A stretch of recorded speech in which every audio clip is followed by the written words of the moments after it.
Hello Ersathi, AWS Certified Cloud Practitioner Tutorial 2020 मा पुनः स्वागत छ। हामी अहिले Module-2 Understanding Cloud Computing को Chapter 3 Characteristics of Cloud Computing मा छौं।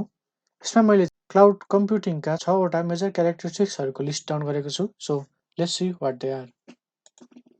So number 1 characteristics of cloud computing is scalability and elasticity.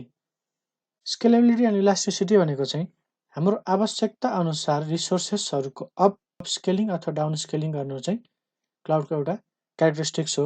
For example हामी चाहिँ एउटा ट्राभल एन्ड टुर्स चलाउँछौं, त्यसको वेबसाइट जहाँ चाहिँ वेबसाइटमा बुकिङ सिस्टम छ, त्यो बुकिङ सिस्टम भएको वेबसाइट चाहिँ हामीले चाहिँ क्लाउडमा होस्ट गरेका छौं।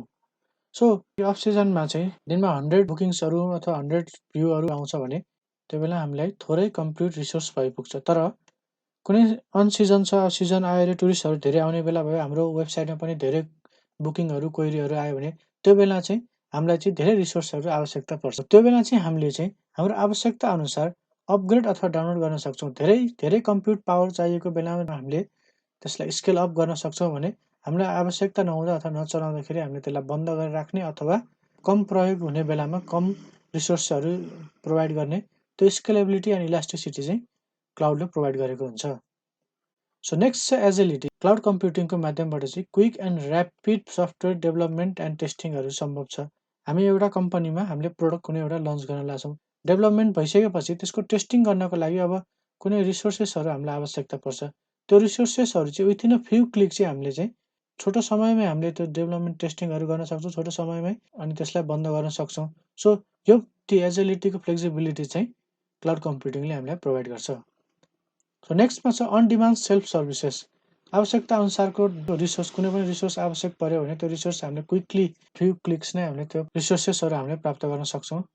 सर्को ग्रेटली अवेलेबिलिटी अफ रिसोर्सेस। हामीलाई आवश्यकता पर्ने धेरै रिसोर्सेसहरु चाहिँ जुन चाहिँ हामीले आफै बनाउनु पर्यो भने thousands and millions of dollar लाग्ने छ भने त्यो रिसोर्सहरु चाहिँ क्लाउडमा विथिन अ फ्यु क्लिक्स चाहिँ हामीले त्यो रिसोर्सहरु युटिलाइज गर्न सक्छौं।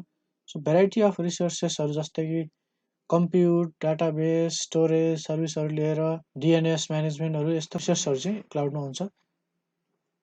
अर्को large network access. Large network access चाहिँ ग्लोबल इन्फ्रास्ट्रक्चरहरु चाहिँ वर्ल्ड भरि नै बिल्ड भइसकेको हुन्छ। वर्ल्डको डिफरेन्ट प्लेसेसहरुमा डाटा सेन्टरहरु देखि लिएर त्यसको नेटवर्किङहरु चाहिँ क्लाउडमा हुन्छ। त्यसकारणले हामीले चाहिँ ग्लोबली लार्ज नेटवर्क एक्सेस चाहिँ हामीले गर्न पाउँछौं क्लाउडको माध्यमबाट।